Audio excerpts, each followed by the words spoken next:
This is the full card prediction and breakdown for UFC Denver, Namajunas versus Cortez. I am Mike, aka the Italian Stallion, and I'm joined by my co-host. I'm Jacob, notorious JEW or Biggie Nose. So we're going to start off with the opener. It is actually a banger in the middleweight division, and it is between Josh Fremd and Andre Petroski. I'll let you take this one. Fremd is too gritty for him. I think he takes this over 3 rounds. Okay. He'll out hustle him, he'll out muscle him, and just a way better fighter. I think he would out bustle him also, but I'm actually going to go with Josh Fremd as well. You know, I think Andre Petroski is a bum. He quit against Jacob Malkoun, who is a notorious crotch sniffer in the middleweight division, and he got knocked out by his thigh. So if he's getting knocked out by Jacob Malkoun's thigh, I can't even imagine what Josh Fremd's powerful hooks and kicks are going to do to him. I got Fremd inside the distance at whatever odds those are. What about you on a bet? Well, I bet Fremd's like minus 700? Probably minus 2,000, maybe 2,500. I would take that. Biggest favorite in history, potentially. Those are good odds for him. Okay. Respect. Moving on to the next fight, we're going to have a fight in the bantamweight division, I believe. It is between Montel Jackson and Damon Blackshear. I can start this one off. I think this is a very evenly matched fight. I think it's a really good fight also. I don't know why it's so far down on this card and there's bums fighting above it, quite frankly. But I'm going to go with Montel Jackson. I think his length pause is going to be a really big factor. And I just think Damon isn't ready. You know, he fought Mario Bautista, who is decent, but... Dude's a bum. That dude's a bum. I think he's decent, but... Montel's going to flatline this dude. I got Montel by... I'm going to go by decision, you know. I don't think he has much power, and he's kind of been fighting bums, but I think he gets it done. Damon gets one twister, and you think he's world champion. I think Montel flatlines him face down, ass up in round 1. All right. Brutal. Okay. Fair enough. Touche. We're going to move on to the next fight, which is between Luana Santos and Mariya Agapova. So I'm actually going to be taking a bathroom break during this fight because, you know, I like to order a lot of good food when there's a UFC card, especially a live event in front of a crowd. And I'm probably going to have to take a shit, to be honest. So I think I'm going to take a bathroom break on this one. What about you? If you like to smoke, if you like to, if you need to take a piss in the middle of the card, this is a perfect time. Grab a snack, and you can come back in 15 to 20 minutes. Miss nothing. Split decision. Bet that. All right, next fight of the night, we're going to have Jasmine Javicius versus Fatima Kline. I don't know who the fuck either of them are, so I'm actually going to take another bathroom break. Maybe I'll call my grandma. I haven't spoke to her in like 3-4 years, so maybe that's a good time to call her. What about you? Might take a quick nap for this one. Just close my eyes, get excited for some real fights after that, and yeah, recharge. Okay, next fight, we have Myanmar's own Joshua Van taking on Charles Johnson. How do you break this down? Joshua Van's Chinese? He's Myanmarese. I don't know what the fuck it's called, but... I'll take the Chinese guy. The Chinese guy? Okay. Yeah. I'm actually going to go with Myanmar's finest, Joshua Van. You know, they don't call him Myanmar's finest for no reason. There's 55 million people there, and he's the best fighter out of the whole country. Such a brutal country. He grew up with so much crime around him. I just think Charles Johnson is a little soft, and I think Joshua Van's going to brutally knock him out in the 3rd round. I think this could end Charles Johnson's career, to be honest. I think...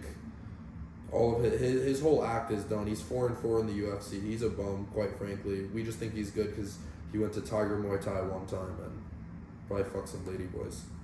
What bet would you take on this fight? I could see Joshua Van being maybe minus 300. Okay. I don't know if I would take him on that, but I would take the over. Whatever the over is, I bet it's 2.5. Okay. I'd take the over 2.5, no matter what it is. Fair enough. Moving on, we have a matchup in the middleweight division. It is between Cody Brundage and Abdul Razak Alhassan.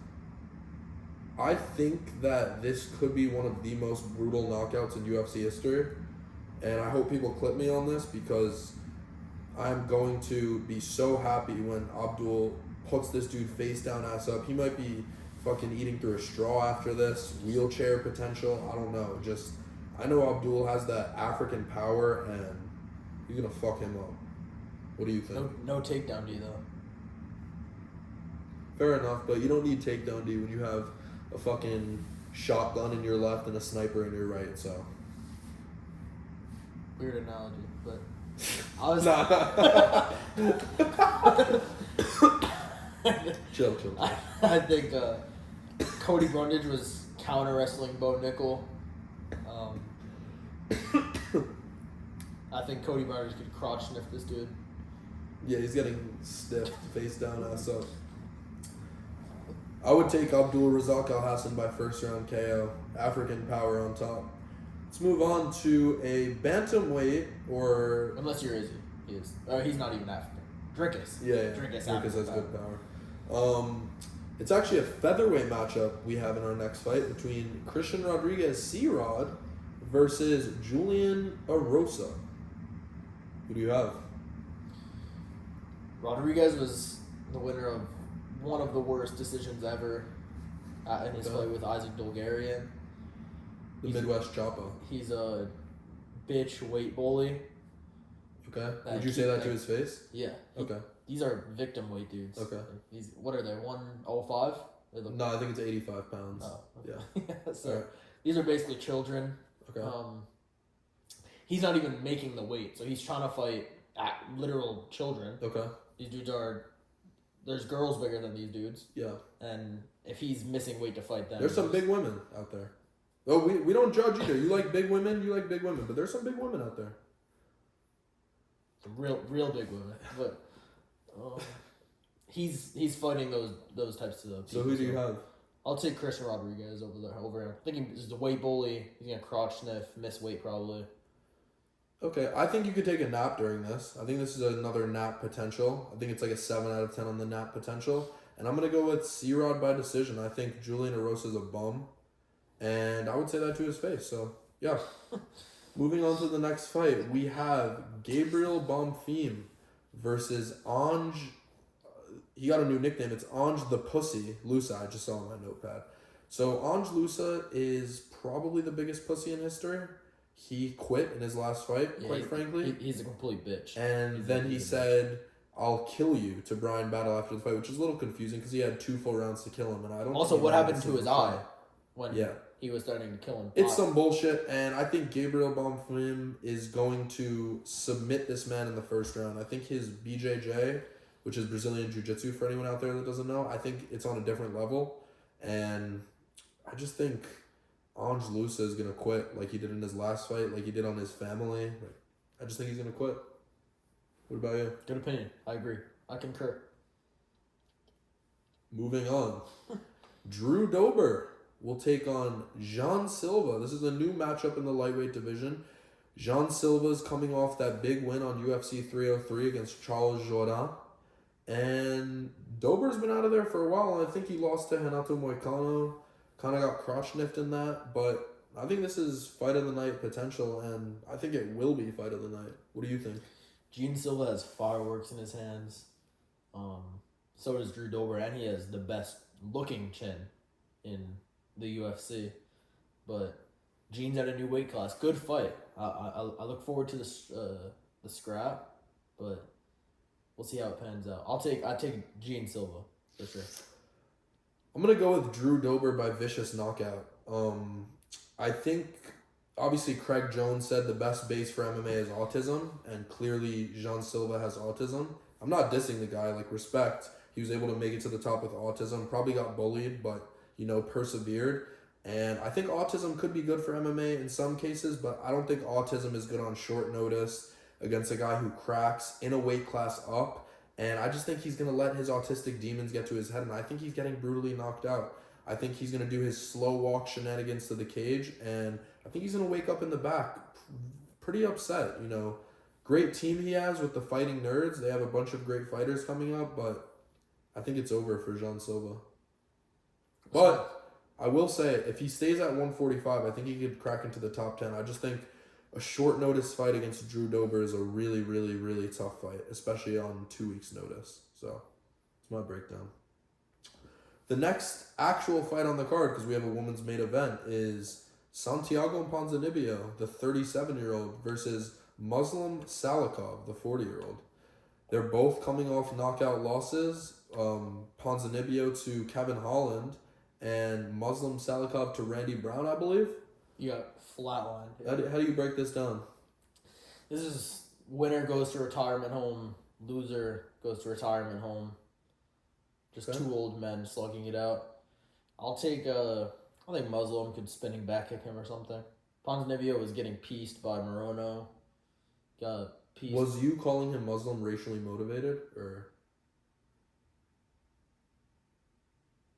Like racially or? Yeah, was it racially motivated? I don't know what it has to do with his race. But Well, Muslim, that's a race. Arab is a people. Muslim is a religion. Religionist, maybe. But I think it was slightly racist, but just move on. racist. Just move on. Maybe it was religionist. I think it was a little racist, but we'll keep it in. That's fine. Thanks, man. Yeah, it was. For sure. All right, and I'm going to go with Santiago Ponzinibbio because, I'm just not a racist guy, and I think, Like Argentina's... Bilal Muhammad to Colby? That was racist. What? Bilal Muhammad was racist to Colby. Bilal Muhammad's disgusting, but we'll talk about that in a future breakdown. Hideous. I'm going to go with Santiago Ponzinibbio. I think Argentina's on the up. Just won the World Cup in 2022. Ponzinibbio's on the down a little, but he does have some good wins. He's been losing a lot of fights by split decision. And I think Mr. Salikhov, I won't call him Muslim because I'm not racist, but I think Mr. Salikhov is just washed. I think he's going to get his chin cracked again, and I'm going to go with Ponz. What bet would you take on this fight? I would take the over. Okay. Simple men. Racist and simple men. I'm going to move on to the main event, which is probably a 10 out of 10 take a nap because it's between two women who, quite frankly, go to decision in every fight. It is Rose Namajunas versus Tracy Cortez. And obviously, us fans are a bit upset because this is in front of a packed crowd. They couldn't even put this in the Apex. Should have gave us a real main event, maybe put this on the main card as like a match 3 or match 4. There was rumors that Kevin Holland versus Jared Cannonier was going to be the main event of this, and I don't know what happened with that.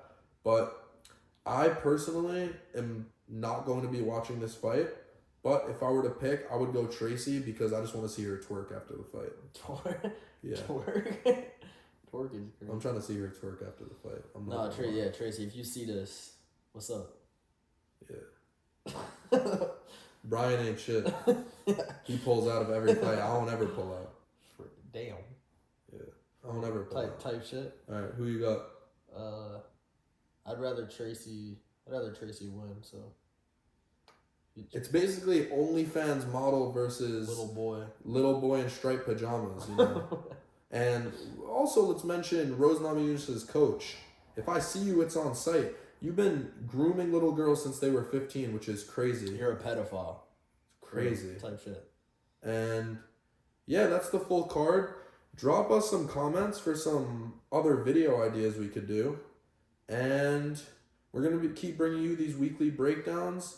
Maybe some videos during the week if a big fight gets made. And we look forward to seeing you guys. If you like MMA and you like to chill, this is the channel for you. What he said. Peace.